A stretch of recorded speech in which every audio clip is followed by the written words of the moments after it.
Mikið landhreinsun af norsku kettlingunni Evu Sjóli sem er búið að mergsjúga bláfátaka íslensku þjóðum milljónir dollara til þess að kosta hlægilegustu kosningabaráttu seinni tíma stjórnmála í Frakklandi að bjóða sér fram gegn Sarkozy forsetaembætti. Sýnir náttúrulega þessi kettlingar algjörlega kexrugl og hefur verið allan tíman, en hún tók Ísland með þvílíku andskotans trompi.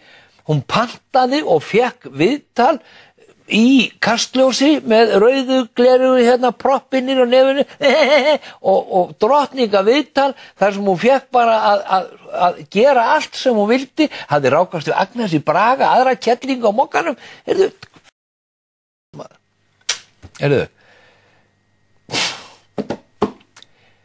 Hún er búin að, og það sem hún sagði, búin að taka nokkra milljónir dollara fyrir, og gleymi því ekki, þó hann fengi launin og annað, að hún búin að koma eitthvað einhverjar 18 ferðir og hvað, er 1 dag í einu eða 4 dag í einu eða eitthvað svona, með aðstofamann og svítur og ég veit ekki hvað og hvað. Milljónir, hundruður milljóna íslenskra króna, milljónir dollara er þessi kettlingar álka búin að véla út úr gjaldþrota íslenskri þjóð til að hjálpa handónýtum sérstökum saksóknara sem mun aldrei fá neinu ágjöf, þó að verði með 500 manns í vinnu. Hann er komið 60, þeir verða orðin 80 eftir 2,5 mánuð. Það eru 60 máli rannsókn og þeir sem verður að rannsaka, þeir eru út allan heim hlæjandi. Þeir skellilæg. Sérstakur hvað?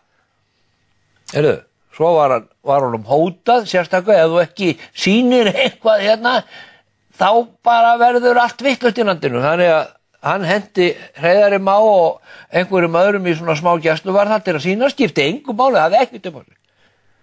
Sko, ef það væru núna og væru búin að vera í svona 1 ár, 30 til 50 manns í gæsluvarðhaldi, þá væri kannski einhver von til þess að eitthvað myndi gerast.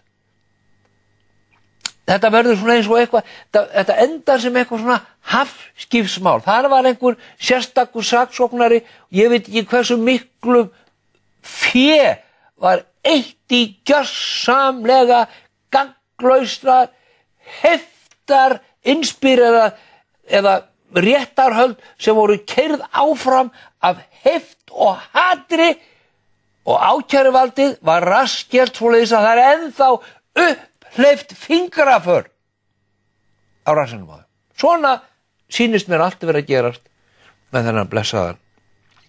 Ekki það að sérstakur sé ekki sérstakur og vænt maður og annað, en hefur bara ekkert í þetta, kann ekkert í þetta, auðvitað hefur ekki svona verið gert áður. En þetta embætti er ekki að gera nokkurn skapaðan hlut af viti.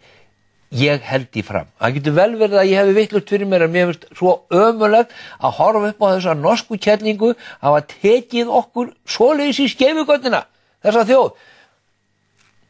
Ertu búin að tala við Jóhannu, sagði Agnes við hana. Og byrju, og hvernig, mér var bara sagt farði í Kastljós. Farði í Kastljós. Hún fekk bara ríkið sjónvarpið bara í drottningaveit og ég man ekki hver talaði við hana og við komum og hvernig ef að gera þetta og hvað. Far vel, Frans. Svo sest hún niður með Björk Guðmundsdóttur og sem að kemur hérna heim og stundar einhver terrorisma að reyna að stöðva atvinnu uppbygging á Íslandi.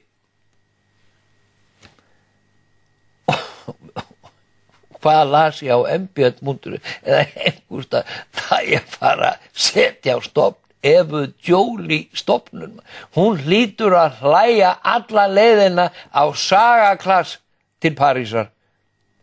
Skelli hlæja. Búin að kosta okkur milljónir dollara og hundruður milljóna er að fara til sérstaks saksóknara. Hvað allir, ef að segja hver starfsmaður sérstaks kosti 10 milljónir á ári, minnstakosti. Ef það var í skýranefndi þá myndi það kosta 500 milljónir á ári. Segjum bara 15 milljónir á ári, 80 manns. Hvað það? 1200 milljónir? Fyrir ekkert. Þau munu ekkert finna það. Tíminn löngu liðinn, það allt búið. Ef það væri búið, eins og ég segi, ef þessi gæjar eða pæjur, gæjar og pæjur, væru í gæsluvarðhaldi og væri búin að vera dálítið lengi, þá væri kannski einhver vondinn eitthvað gerði. Jón Ásgeir, þeir hlæja bara, þeir hlæja og svo hann bara sem ráðgjafi í Cannes eða Monaco eða hvað sem hann alltaf sagakloss og svítum the whole thing og þeir hlæja sérstökum, þeir hlæja þessari tæru vinstritjórn sem veit ekki sitt rjúkandi ráð. Hannes Mánason, Sigurður Einarsson, þeir hlæja. Hún hló, hún skelli hló. Þetta er eiginlega grátlegt. Ég að fara á land á morgun. Ég get átt ykkur.